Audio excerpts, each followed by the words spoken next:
Le Figaro Histoire, 1914, comment on déclenche une guerre mondiale. Rivalité économique et coloniale entre grandes puissances, alliance explosive, attentat de Sarajevo. Le Figaro Histoire décrypte l'engrenage qui, à partir d'un conflit local, plongea le continent européen dans un affrontement généralisé. Le Figaro Histoire, 1914, comment on déclenche une guerre mondiale, en vente chez votre marchand de journaux. Les podcasts du Figaro. De simples bouts de carton colorés, longtemps oubliés au fond des sacs d'écoliers. Aujourd'hui, on a la première vente aux enchères uniquement consacrée aux cartes Pokémon. Combien l'influenceur américain Logan Paul va-t-il revendre la carte Pokémon la plus rare au monde ? Au moment où j'enregistre ce podcast, les enchères en ligne sont montées à 5,1 millions de dollars. Et vous savez quoi ? À ce prix-là, Logan Paul va perdre un petit peu d'argent. Mais ce n'est peut-être pas fini. Le coup de marteau final sera donné par le commissaire-priseur le 15 février 2026. Mais comment expliquer qu'un bout de carton vaille le prix d'un chalet à Megève ? Dans cet épisode de Question Tech, vous allez découvrir la folle histoire de la carte Pikachu Illustrator. Allez, venez, je vous explique tout en 5 minutes. Chers auditeurs, inutile de vous précipiter vers vos vieux classeurs de cartes Pokémon. Il est peu probable que vous ayez dans votre collection une carte Pikachu Illustrator. Cette dernière vient tout droit du Japon, où elle n'a été éditée qu'à 39 exemplaires.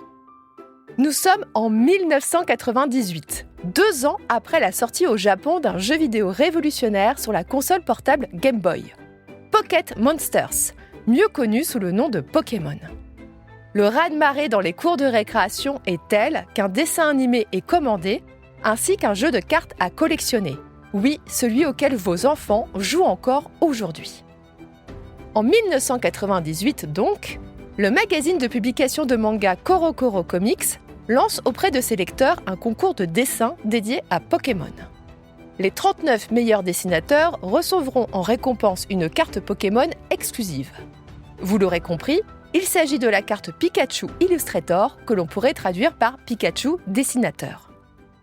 Près de 30 ans plus tard, mettre la main sur un des 39 exemplaires de la Pikachu Illustrator est devenu une quête à part entière.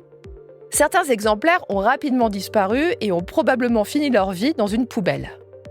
D'autres dorment peut-être encore dans un carton au fond d'une cave ou d'un grenier. Les autres exemplaires connus circulent entre collectionneurs. En France, la seule Pikachu Illustrator authentifiée appartient à un collectionneur nommé Mr Fuji. Mais le prix de ces cartes varie grandement en fonction de leur état de conservation. La carte aujourd'hui remise en vente par Logan Paul est considérée comme extrêmement bien conservée, ce qui explique son prix complètement fou. Elle était détenue jusqu'en 2021 par un collectionneur émirati qui a accepté, face aux caméras de Logan Paul, de la lui vendre pour 5,3 millions de dollars. Si la Pikachu Illustrator est rarissime, elle n'est pas la seule carte Pokémon à faire l'objet de bien des convoitises. En fait, la Pokémon Company, c'est-à-dire l'entreprise derrière la licence, nourrit la spéculation en sortant de temps à autre des cartes à tirage très limité. C'est le cas par exemple des cartes distribuées aux participants des championnats du monde de Pokémon, mais aussi de certaines cartes événementielles. Je pourrais parler du fiasco l'an passé d'une opération marketing entre McDonald's Japon et la Pokémon Company, où 2 cartes en édition limitée étaient offertes avec tous les menus Happy Meal.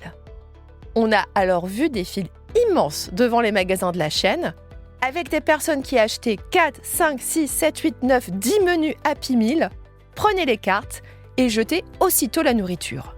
Cela a provoqué un énorme scandale dans le pays. L'Europe n'est pas épargnée par le phénomène. En 2023, la Pokémon Company avait annoncé un partenariat avec le musée Van Gogh d'Amsterdam, avec des produits dérivés et surtout une carte Pikachu exclusive réinterprétant un autoportrait de l'artiste. Sauf que, oups, le musée a été littéralement pris d'assaut par les collectionneurs de cartes Pokémon et l'opération a dû être suspendue.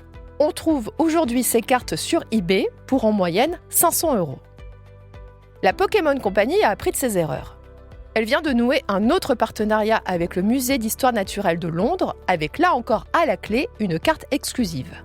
Mais pour la récupérer, il faut impérativement réserver un créneau de visite à la boutique du musée. C'est une bonne idée sur le papier, sauf que tous les créneaux ont été réservés sur plusieurs mois.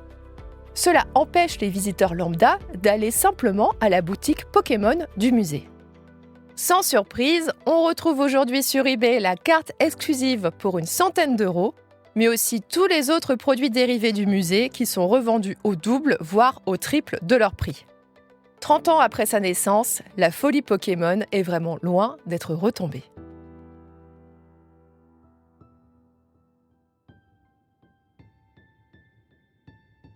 Merci d'avoir écouté Question Tech. Je suis Chloé Boitier, journaliste au Figaro Économie.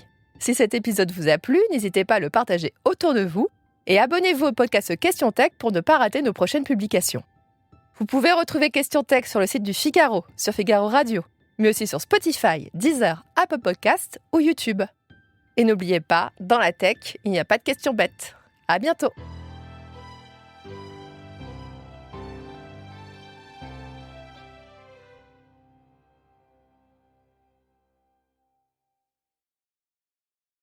Le Figaro Histoire, 1914, comment on déclenche une guerre mondiale. Rivalité économique et coloniale entre grandes puissances, alliance explosive, attentat de Sarajevo. Le Figaro Histoire décrypte l'engrenage qui, à partir d'un conflit local, plongea le continent européen dans un affrontement généralisé. Le Figaro Histoire, 1914, comment on déclenche une guerre mondiale, en vente chez votre marchand de journaux.